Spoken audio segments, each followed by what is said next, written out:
sallallahu alaihi wasallam, la nabiyya ba'da, amma ba'du. Bapak Ibu kaum muslimin dan muslimat, jamaah subuh yang dirahmati Allah, bersyukur kita kepada Allah pada pagi ini kita dihidupkan kembali oleh Allah setelah dimatikan oleh Allah kita untuk istirahat tidur dari malam. Salat dan salam kepada Nabiullah Muhammad sallallahu alaihi wasallam. Allahumma shalli ala Muhammad wa ala ali Muhammad. Bapak Ibu kaum muslimin dan muslimat, jamaah subuh yang dirahmati Allah, kita sambung pengajian kita tadi malam berkaitan dengan membumikan Al-Quran. Kalau tadi malam kita baru memberi satu contoh tentang bagaimana syariat zakat dan implementasinya terhadap kehidupan kita sehari-hari, baik bagi muzaki maupun terhadap mustahik. Maka pada pagi ini kita akan melihat sisi lain tentang membumikan Al-Quran, yang juga nanti akan kita mengemukakan beberapa contoh-contohnya.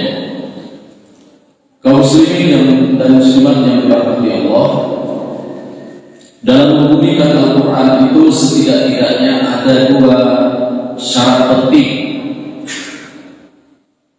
Apa dua syarat penting itu? Yang pertama, bahwa dibutuhkan pemahaman yang benar terhadap Al-Quran. Kemudian yang kedua, dibutuhkan penerapan yang benar terhadap isi kandungan Al-Quran. Nah, dari dua hal ini, yang pertama, pemahaman yang benar terhadap Al-Quran. Berkaitan dengan pemahaman ini, ketika ingin memahami Al-Quran melalui berbagai macam ilmu, kalau berkaitan dengan cara membaca Al-Quran, tentu ada ilmu yang berkaitan dengan tilawah. Di dalamnya ada ilmu tajwid yang berkaitan dengan kemudian wakaf dan iklim, di mana mulai, kemudian di mana berhenti. Nah, itu. Kemudian berkaitan dengan tafsirnya juga, tidak semua orang yang berhak untuk menjadi mufassir dalam menerjemahkan dan memahami ayat-ayat Al-Quran, apalagi yang berkaitan dengan hukum. Maka pemahaman yang benar terhadap Al-Quran ini ada beberapa kategori.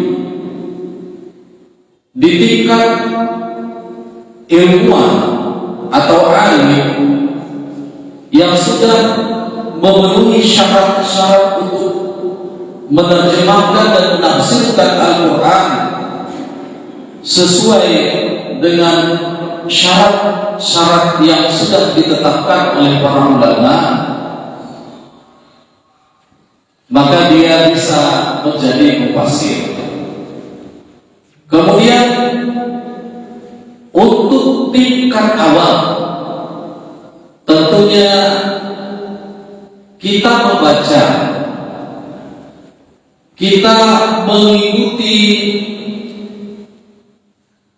apa yang sudah dirumuskan oleh para mufassir, oleh para ulama, yang ketika kita memahami dan menggali hukum di dalam Al-Quran, tentunya nanti Al-Quran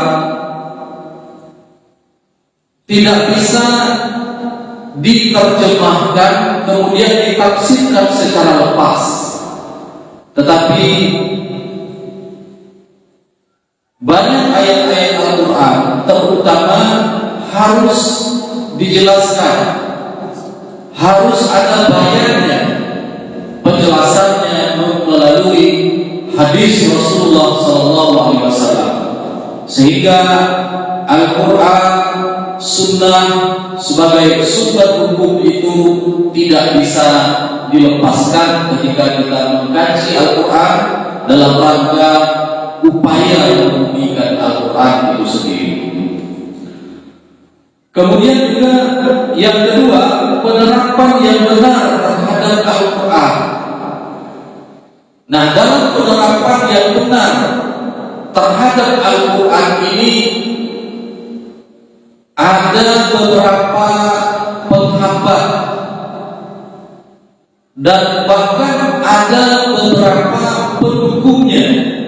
Artinya penghambat dan pendukung itu, penghambatnya adalah sebaliknya dari pendukung ketika kita ingin menerapkan ayat-ayat, ingin menerapkan isi-isi Al-Quran di dalam masyarakat kita yang beragama Islam.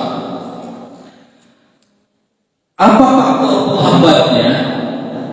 Faktor penghambatnya ada secara lokal dan ada secara global. Yang pertama kita lihat secara global dulu, Bapak Ibu kaum muslimin yang dirahmati Allah. Ada 3 penghambat penerapan Al-Quran secara global. Artinya kalau secara global kita berbicara tidak hanya Indonesia, berbicara permasalahan dunia. Mengapa ini menjadi penghambat? Karena terjadinya perbedaan sudut pandang, terjadinya perbedaan persepsi.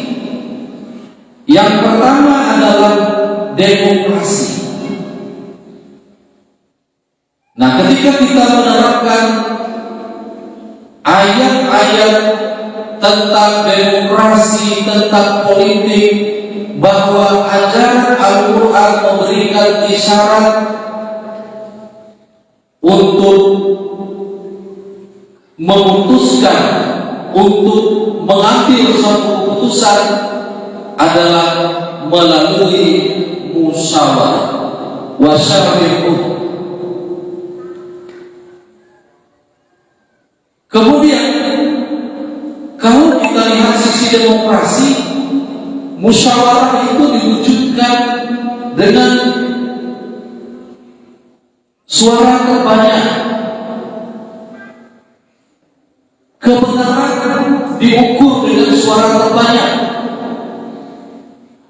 Tentu bertentangan dengan hukum Al-Quran. Ketika kita berbicara, belum tentu yang banyak itu benar, dan juga belum tentu yang sedikit itu salah. Ini demokrasi. Maka menjadi momok bahwa ketika menerapkan ini, menerapkan prinsip-prinsip politik dalam Islam, menerapkan prinsip-prinsip demokrasi seperti apa yang diajarkan oleh Rasulullah SAW melalui prototipe masyarakat Makkah dan Madinah, ini bertentangan demokrasi. Nah, ini tidak toleran segala macamnya. Ini yang pertama. Kemudian yang kedua, pluralisme. Pluralisme yang didengungkan secara internasional terkadang juga banyak melanggar dari apa yang diajarkan oleh Al-Quran. Padahal Rasulullah SAW memberikan batasan yang sangat jelas di dalam Al-Quran, yang dia contohkan dalam kehidupan pribadi beliau bersama para sahabat ketika hidup di Madinah, yang berdampingan dengan saudara-saudara Rasulullah dan para sahabat yang berbeda keyakinan ketika itu. Maka jelas disampaikan oleh Rasulullah ketika ada tawaran bahwa ya Rasulullah, bagaimana supaya kita jangan ribut. Itu ketika beliau berada di Makkah. Jangan kita gotok-gotokan.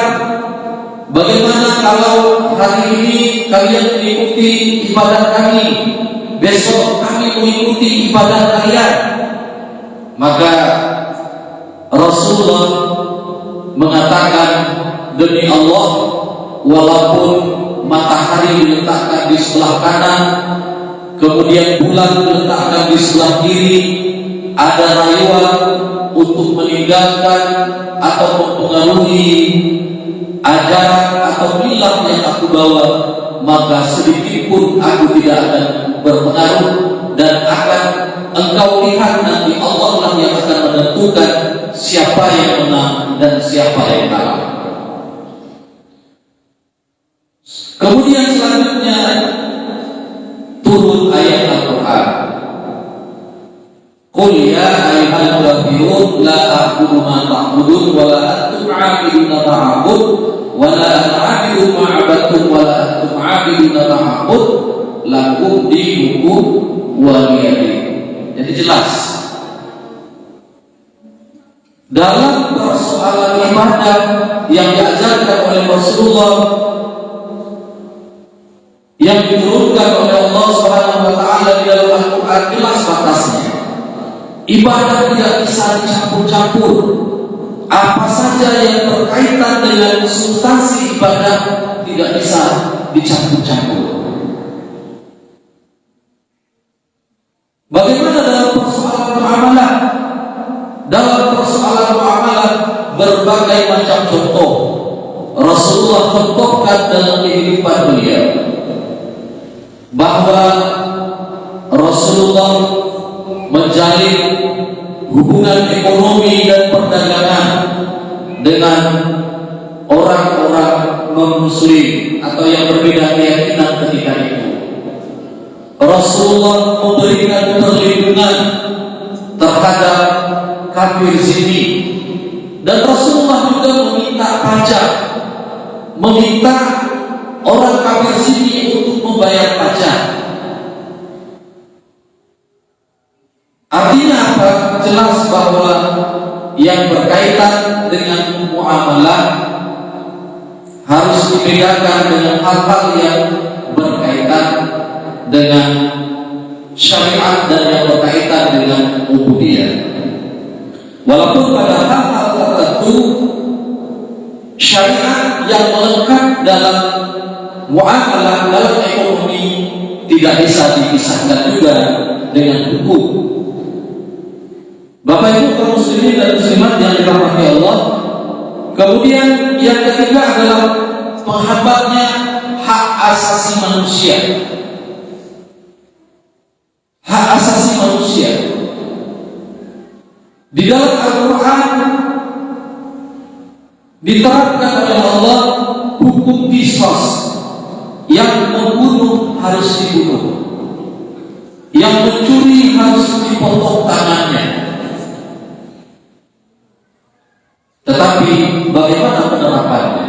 Ketika ini diterapkan, ada hak asasi manusia secara internasional yang melarang. Ini merupakan faktor penghambat. Kemudian di sisi lain kita melihat juga beberapa contoh dari penerapan membumikan Al-Quran di tengah masyarakat kita yang secara lokal. Nah, kita lihat secara lokal di negara kita, Bapak Ibu, bahwa ajaran Al-Quran jelas memberikan pedoman dan memberikan tuntunan kepada kita. Seperti kita ambil satu contoh di dalam surat An-Nur ayat 31. Wa kullul mu'minati yaghdudna min absarihinna wa yahfazna furujahunna wa la yubdina zinatahunna illa ma zahara minha. Kata Allah, katakanlah kepada kepada wanita-wanita yang beriman, hendaklah mereka menahan pandangannya dan kemaluannya, dan janganlah mereka menampakkan perhiasannya kecuali yang biasa ia tampakkan padanya. Ini adalah ayat yang berkaitan dengan perintah menutup aurat terhadap kaum perempuan. Yang ayat sebelumnya memerintahkan dan memberikan batasan aurat terhadap kaum laki-laki. Jelas bahwa mazhar minha, apa yang bisa kelihatan. Menurut para ulama, mazhar minha itu adalah muka dan telapak tangan. Kita lihat bagaimana penerapannya dalam kehidupan bermasyarakat di negara kita. Dahulu di tahun 80-an bahwa ada pembatasan, tidak semua anak sekolah boleh berjilbab. Bahkan ada beberapa sekolah yang memang dilarang oleh pihak sekolahnya untuk berjilbab, kecuali sekolah madrasah dan pesantren. Tetapi dengan berjalannya waktu, adanya keinginan untuk membumikan Al-Quran melalui apa? Melalui parlemen, melalui legislatif dan eksekutif, sehingga bergulirnya reformasi. Alhamdulillah, kita lihat pada saat sekarang ini tidak ada lagi larangan seperti itu, walaupun ada satu kasus yang dimunculkan, yang itu juga mohon maaf terkadang sering mendiskreditkan kita yang mayoritas umat Islam. Ada beberapa kasus saudara-saudara kita yang mayoritas, kalau dia tidak dibiarkan tidak berjilbab, maka dia takut akan dibully. Ada beberapa daerah atau daerah-daerah tertentu membuat kebijakan supaya dia berjilbab, sehingga itu diperalat bahwa melanggar hak dan memaksakan keyakinan.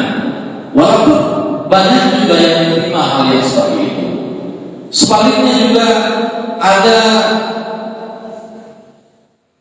putri-putri kita yang bersekolah di sekolah-sekolah keagamaan yang berlainan keyakinan dengan kita, dilarang untuk berjilbab. Nah ini. Kemudian kita lihat juga Bapak Ibu dahulu, belum terlalu lama, masih ingat dan masih segar dalam ingatan kita 2 atau 3 tahun terakhir ini. Dahulu kita mimpi ingin melihat poluan berhijab atau menutup aurat. Mimpi kita. Kapan aparat hukum, kapan poluan ini bisa berjilbab? Sebagaimana kita melihat polisi Arab, mulai Aceh, ada keinginan untuk menegakkan syariat di Aceh melalui kodurnya Aceh. Di Aceh, poluan mulai berjilbab. Aneh bagi kita, karena belum diterapkan semuanya. Tetapi alhamdulillah, tidak lama setelah itu, maka salah seorang Kapolri menetapkan kebijakannya dibolehkan poluan yang beragama Islam untuk berjilbab. Kita lihat sekarang, cantik sekali perempuan Islam, cantik sekali para poluan itu menutup aurat dengan berhijab. Bahkan minder bagi mereka yang tidak berjilbab pada hari ini. Begitu juga di tengah-tengah masyarakat kita. Dan penerapan berjilbab juga itu berbeda-beda pastinya. Kita lihat dulu bagaimana cara berjilbabnya istri Kiai Haji Al-Fadalan, bagaimana berjilbabnya atau menutup kepalanya dulu kaum muslimah di zaman tahun 60-an, 70-an dan awal 80-an.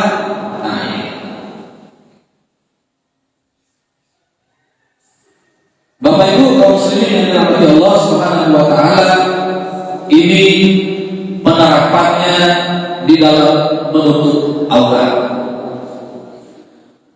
Kemudian banyak lagi aspek-aspek di dalam hidup dan kehidupan bermasyarakat yang apabila ada upaya bagi kita, baik secara lokal melalui budaya, kemudian melalui kebijakan pemerintah, apakah undang-undang, peraturan daerah, peraturan adat, segala macam.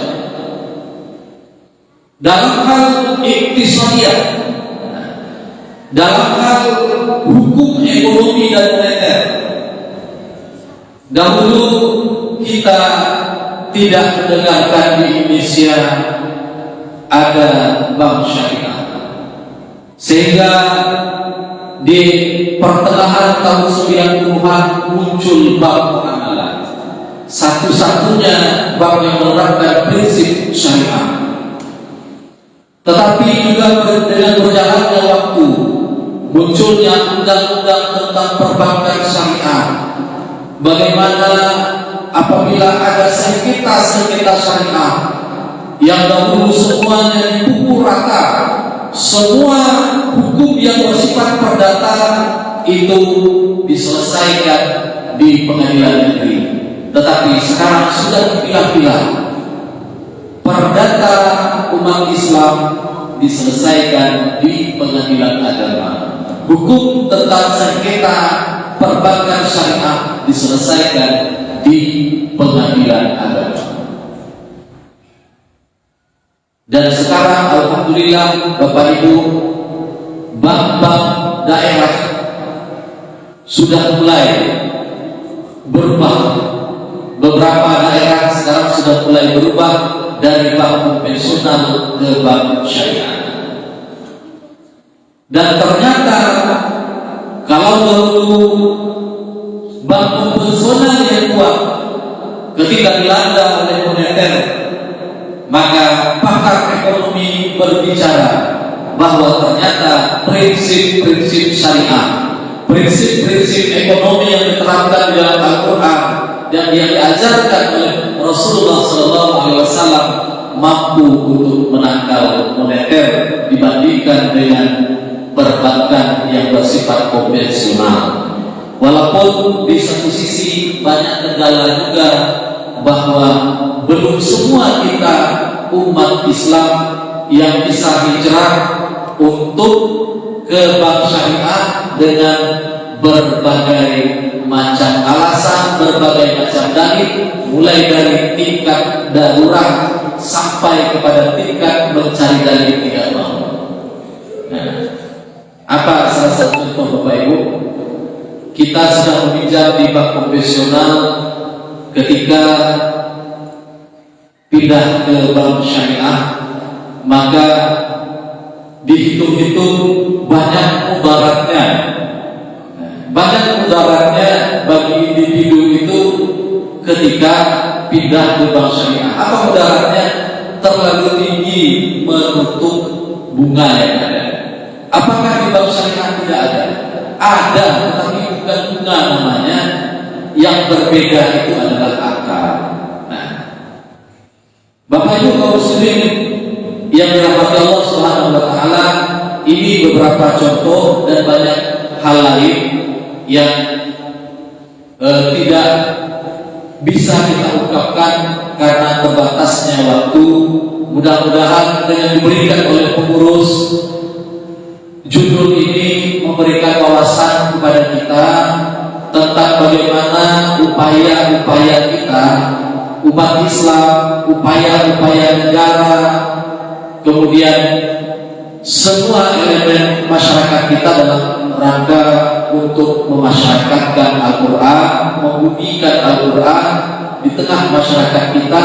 Jangan seperti apa yang kita sampaikan pada pembukaan tadi malam, bahwa Al-Quran itu dari langit selalu melangit dan jauh jaraknya dari kita.